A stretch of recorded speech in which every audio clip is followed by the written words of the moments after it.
जो भारत में नासिक शहर से 28 किलोमीटर और नासिक रोड से तकरीबन 40 किलोमीटर दूर त्र्यंबकेश्वर तहसील के त्र्यंबक शहर में बना हुआ है। यह मंदिर भगवान शिव के उन 12 ज्योतिर्लिंगों में से एक है जिन्हें भारत में सबसे पवित्र और वास्तविक माना जाता है। त्र्यंबकेश्वर ज्योतिर्लिंग की सबसे अद्भुत और असाधारण बात तो यह है कि इसके 3 मुख यानी सर हैं। एक भगवान ब्रह्मा, एक भगवान विष्णु और एक भगवान रुद्र। इस लिंग के चारों ओर एक रत्न जड़ित मुकुट रखा गया है जिसे त्रिदेव के मुखौटे के रूप में रखा गया है। कहा जाता है कि यह मुकुट पांडवों के समय से यहीं पर है। इस मुकुट में हीरा, पन्ना और कई बेशकीमती रत्न जड़े हुए हैं। त्र्यंबकेश्वर मंदिर में इसको सिर्फ सोमवार के दिन 4 से 5 बजे तक दिखाया जाता है। यह मंदिर ब्रह्मगिरी पर्वत के तलहटी में स्थित है। गोदावरी नदी के किनारे बने त्र्यंबकेश्वर मंदिर का निर्माण काले पत्थरों से किया गया है। इस मंदिर की वास्तुकला बहुत ही अद्भुत और अनोखी है। इस मंदिर के पंचकोशी में काल सर्प शांति, त्रिपिंडी विधि और नारायण नाग बलि आदि पूजा कराई जाती है, जिनका आयोजन भक्तगण अलग अलग मनोकामना को पूर्ण करने के लिए करवाते हैं। इस प्राचीन मंदिर का पुनः निर्माण तीसरे पेशवा बाला साहेब अर्थात नाना साहेब पेशवा ने करवाया था। इस मंदिर का जीर्णोद्धार सन 1755 में शुरू हुआ था, जिस काम का अंत बाद 1786 में संपन्न हुआ। तथ्यों के मुताबिक इस भव्य प्राचीन मंदिर का निर्माण कार्य में लगभग 16 लाख रुपए खर्च किए गए थे, जिसे उस समय काफी बड़ा रकम माना जाता था। त्र्यंबकेश्वर मंदिर का भव्य इमारत सिंधु आर्य शैली का अद्भुत नमूना है। इस मंदिर के भीतर एक गर्भगृह है जिसमें प्रवेश करने के पश्चात शिवलिंग के सिर्फ आँख ही दिखाई देती है, लिंग नहीं। यदि ध्यान से देखा जाए तो आगे के भीतर 1 इंच के 3 लिंग दिखाई देते हैं। इन तीनों लिंगों को त्रिदेव यानी ब्रह्मा, विष्णु, महेश का अवतार माना जाता है। प्रातः काल में होने वाले पूजा के बाद इस आग के पर पंचमुखी मुकुट चढ़ा दिया जाता है। त्र्यंबकेश्वर मंदिर परिसर में कुंड है कुशावर्त, जो गोदावरी नदी का स्रोत है। कहा जाता है कि ब्रह्मगिरी पर्वत से गोदावरी बार बार लुप्त हो जाया करती थी। गोदावरी के पलायन को रोकने के लिए गौतम ऋषि ने कुशा की मदद लेकर गोदावरी को बंधन से बांध दिया था। उसके बाद से ही इस कुंड में हमेशा पानी रहता है। कुशावर्त तीर्थ के नाम से जाना जाता है। कुंभ स्नान बाद शैव अखाड़े इसी कुंड में शाही स्नान करते हैं।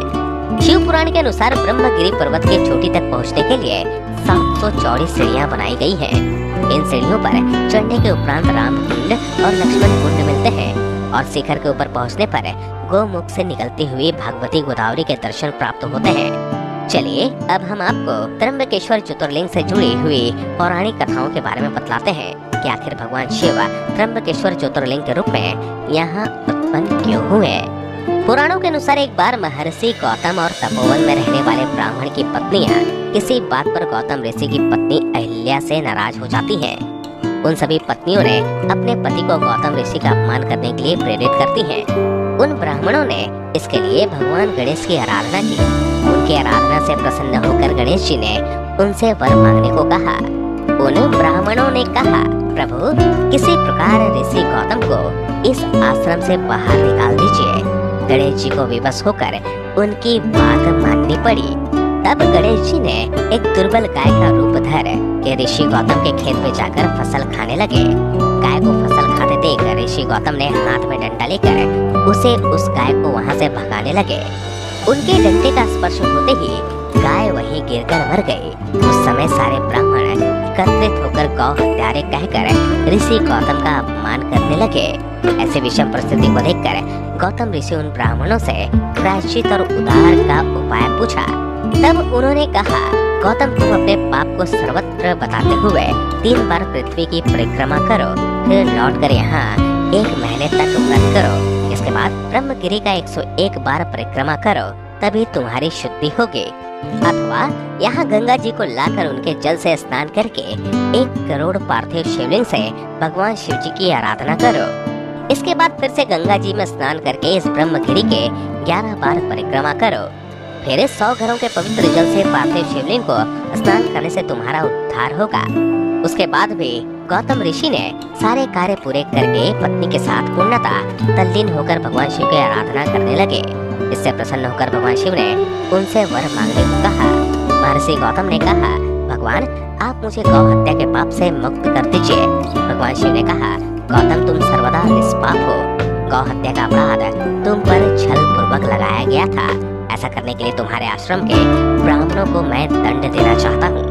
इस पर महर्षि गौतम ने कहा कि उन्हीं के उस कार्य से मुझे आपके दुर्लभ दर्शन प्राप्त हुए हैं। अब उन्हें मेरा परम समझकर उन पर आप क्रोध ना करें। बहुत सारे ऋषि मुनियों और देवगण ने वहां उपस्थित होकर ऋषि गौतम के बात का अनुमोदन करते हुए भगवान शिव से सदा वहीं पर निवास करने की प्रार्थना की।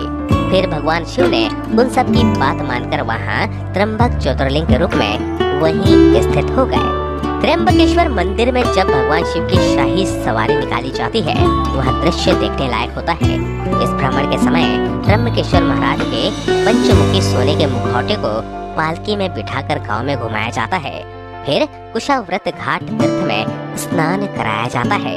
इसके बाद मुखौटे को वापस मंदिर में लाकर हीरे जड़ित स्वर्ण मुकुट पहनाया जाता है। यह पूरा दृश्य त्र्यंबक महाराज के राज्य अभिषेक जैसा महसूस होता है।